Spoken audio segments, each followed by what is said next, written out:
Greetings everyone, welcome once again to Cambre Naturals. I'm Betty Moraa. I'm the lead formulator for Cambre Naturals.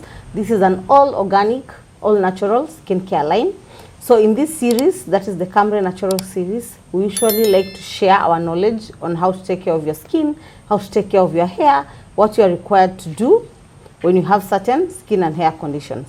So today we are going to talk about acne. That's the people who have an oily acne skin condition. So unlike the other two series where we have been talking about mostly people who have eczema, who have a dry skin, and for babies, I've been encouraging people to use a physical sunscreen. So when it comes to acne, that's a different story.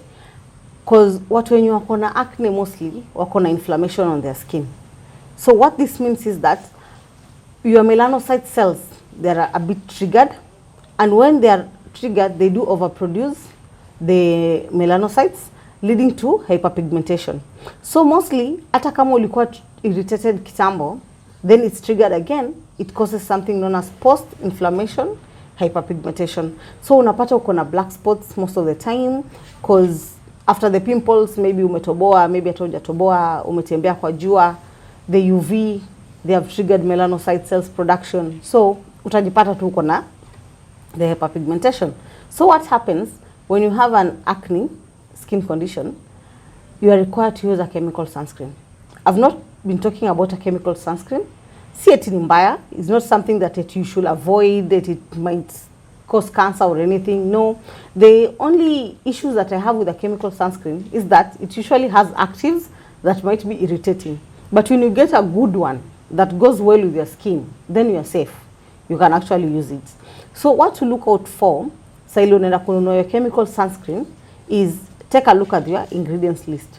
So what I've really been emphasizing on this sunscreen series is that we should always look at our ingredients list. That is our INCI list. Okay, INCI is the naming of the ingredients when you are out on commercial. So when you look at your INCI list, you should be having from your highest ingredients, because most of them start with aqua or any certain hydrosol, because usually the water is usually the highest base, then running all the way to your preservatives, to your actives. So when you look at your INCI list, you should see that for your chemical sunscreen, it should have the avobenzone and the oxybenzone. So ensure that easy ingredients, first of all, they are not banned in your country.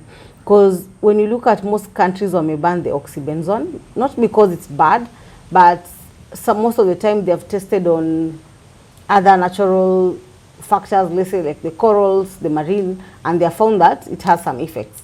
So take a look at your country if it's banned or if it's not banned. But for Kenya, it's not banned, so it's okay. If you're in Kenya, you can use the two. It's not bad for your skin. So what happens when you have the oily acne skin condition? You should learn to avoid anything that has alcohol. So most of the ingredients, you'll find that it has the alcohol content. Alcohol is good because it's a great solvent and it gives you that amazing feeling, but you should avoid it when you have acne. Even when you have a normal skin, I usually tell people avoid alcohol, because what alcohol does, as much as it gives you that skin feel, it also strips away your skin barrier, and you don't want that on your skin.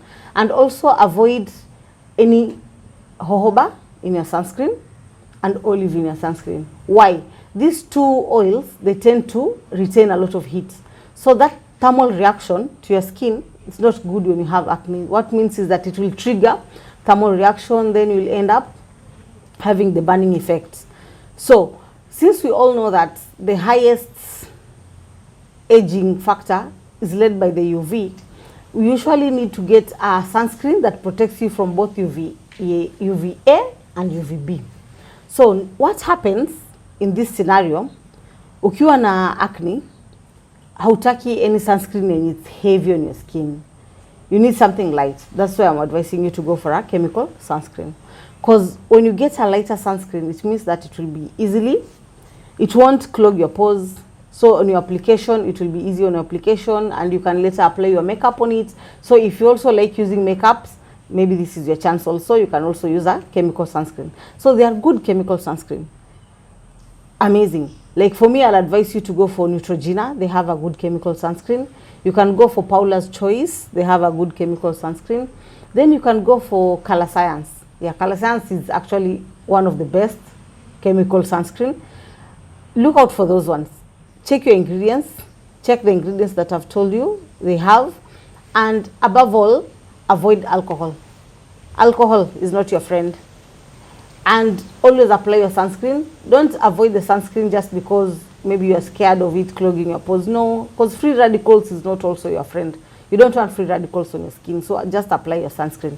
And as you try on this next time, I'll show you how to apply the sunscreen, the rule that you have to follow, the amount of sunscreen that you're supposed to apply, because uki exceed the amount, ain't a problem, but the issue is when you apply less than what's required, because you'll have done nothing. So check out our next video on how to apply our sunscreen. So till then, turn on the notification bell, hit your subscription button. Let's grow our family. Share the video as much as possible. Share to your family, share to your friends. Let's all learn. This is a learning curve. So as we keep learning, let's share information. So if you have any question, write on the comment below, DM us on Instagram, follow us on Instagram. It's Camre Naturals. Thank you. Till next time. Hasta la vista.